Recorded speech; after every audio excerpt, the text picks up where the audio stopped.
Bismillahirrahmanirrahim. Assalamualaikum warahmatullahi wabarakatuh. Selamat pagi anak-anak. Apa kabar semuanya? Semoga kita semua selalu dalam lindungan Allah Subhanahu wa taala. Amin. Pada pembelajaran kali ini kita masih membahas tematik tema 1 indahnya kebersamaan kelas 4. Kemudian kita sekarang masuk ke subtema 2 yaitu kebersamaan dalam keberagaman pada pembelajaran 1. Bagi kalian yang memegang atau memiliki buku paket tema 1 silakan dibuka bukunya halaman 75. Baik, kita langsung mulai ke pembahasan.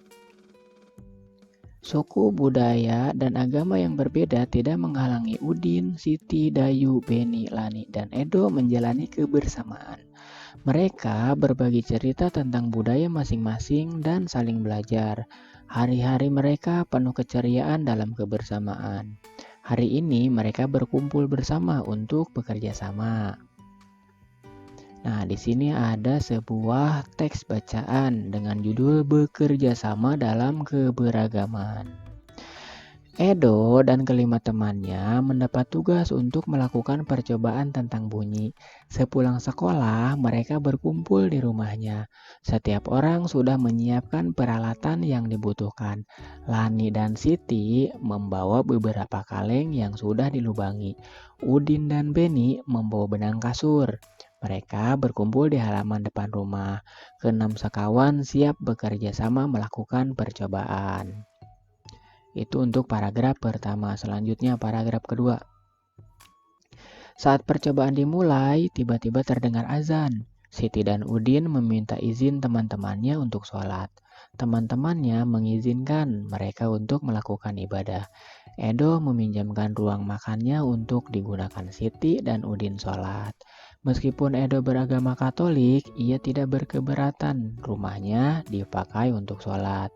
Beni yang beragama Kristen, Dayu yang beragama Hindu, dan Lani yang beragama Buddha menunggu dengan sabar temannya beribadah. Keenam sahabat selalu menghargai satu dengan yang lain. Selanjutnya paragraf 3. Tiba saatnya keenam sekawan melakukan percobaan. Setiap orang menunjukkan tanggung jawabnya dalam bekerja. Tidak ada satupun di antara mereka yang duduk diam atau memberi perintah saja. Semuanya ikut bagian dalam percobaan. Saat Dayu membutuhkan pertolongan memotong benang, Udin datang membawakan gunting. Saat Edo kesulitan menalikan benang di kaleng, Siti ikut membantu. Keenam sahabat bekerja sama dengan semangat. Mereka hidup rukun, saling membantu meskipun berbeda agama. Jadi dalam teks ini ada 6 sahabat, Edo dan teman-temannya, ya, yang akan melakukan sebuah percobaan tentang bunyi, ya, tentang perambatan bunyi. Nah, kemudian di saat akan dimulainya percobaan tersebut, terdengar suara azan. Karena Siti dan Udin itu beragama Islam, maka Udin dan Siti meminta izin kepada teman-temannya untuk melaksanakan sholat, ya. Dan teman-temannya meskipun mereka itu berbeda agama tetapi mengizinkan Siti dan Udin untuk sholat terlebih dahulu. Setelah itu Edo meminjamkan ruang makannya untuk digunakan Siti dan Udin melaksanakan sholat, ya. Meskipun mereka itu berbeda agama tetapi tetap saling menghargai satu dengan yang lainnya. Kemudian setelah Siti dan Udin selesai melaksanakan sholat, 6 sekawan ini selanjutnya melakukan percobaan, ya. Nah, dalam percobaan tersebut tidak ada satu orang pun di antara mereka yang hanya duduk diam saja atau hanya memberikan perintah saja. Semua orang terlibat dalam percobaan tersebut.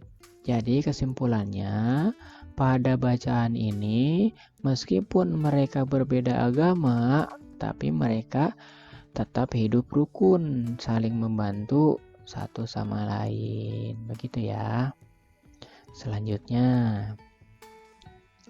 setelah melakukan percobaan tentang perambatan bunyi, Edo dan sahabatnya juga belajar bersama tentang sumber bunyi. Mereka membaca buku yang menyatakan bahwa telinga bisa mengetahui sumber bunyi.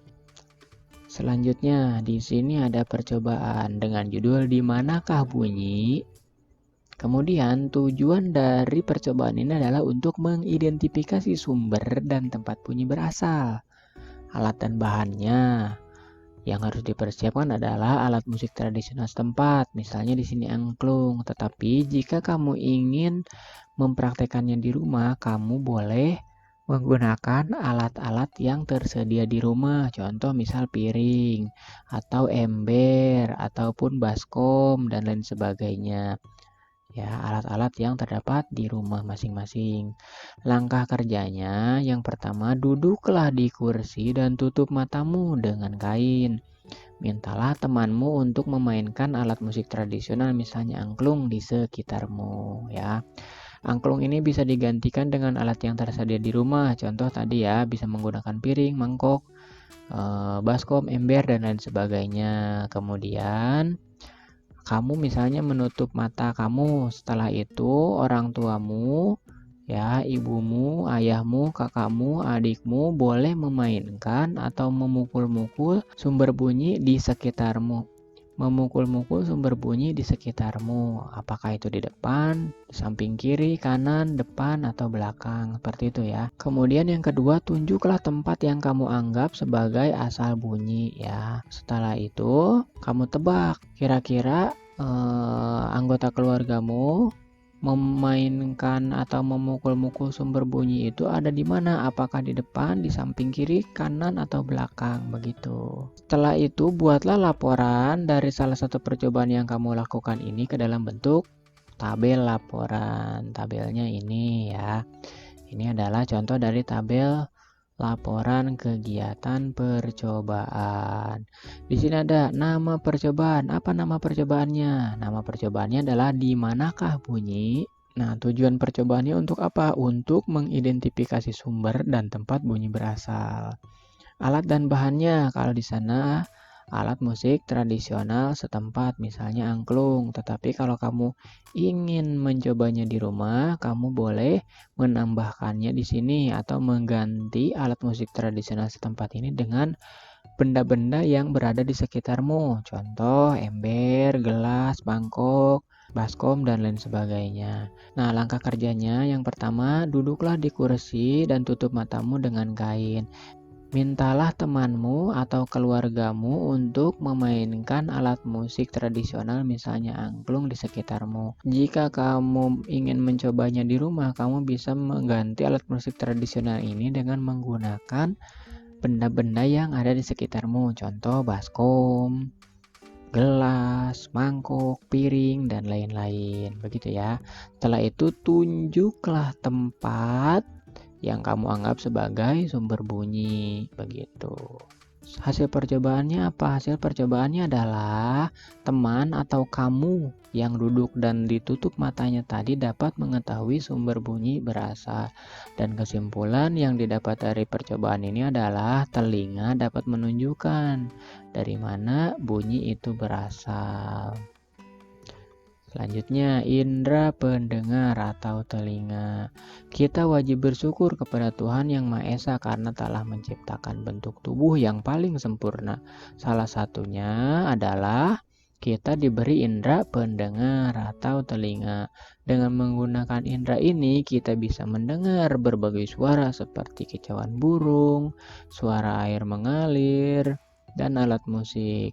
Apa saja bagian dan fungsi indera pendengar?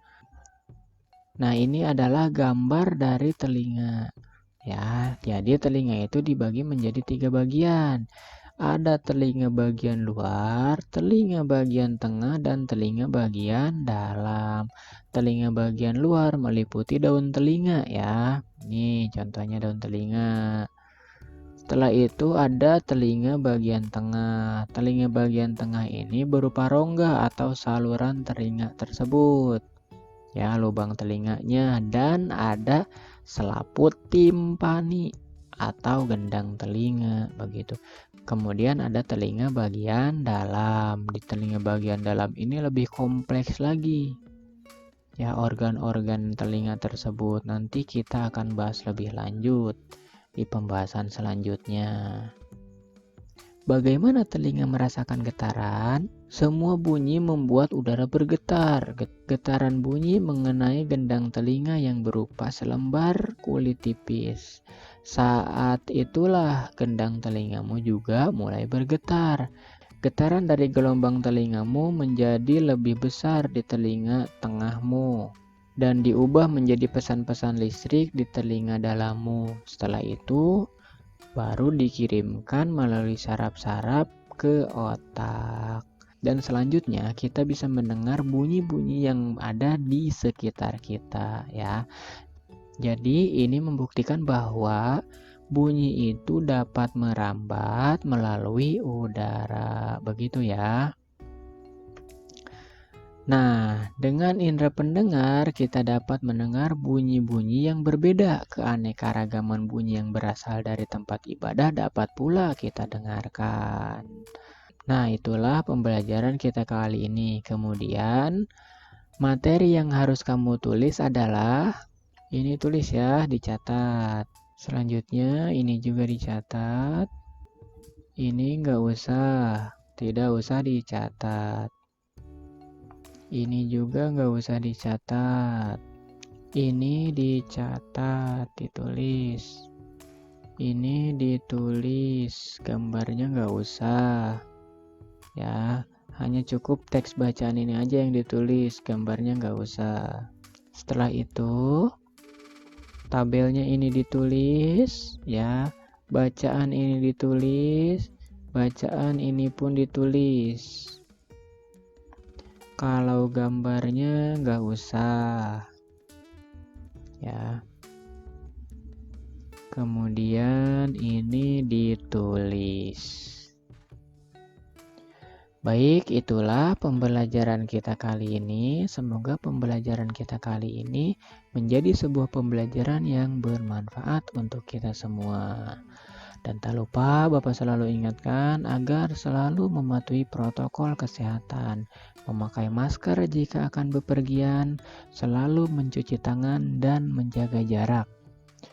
Assalamualaikum warahmatullahi wabarakatuh.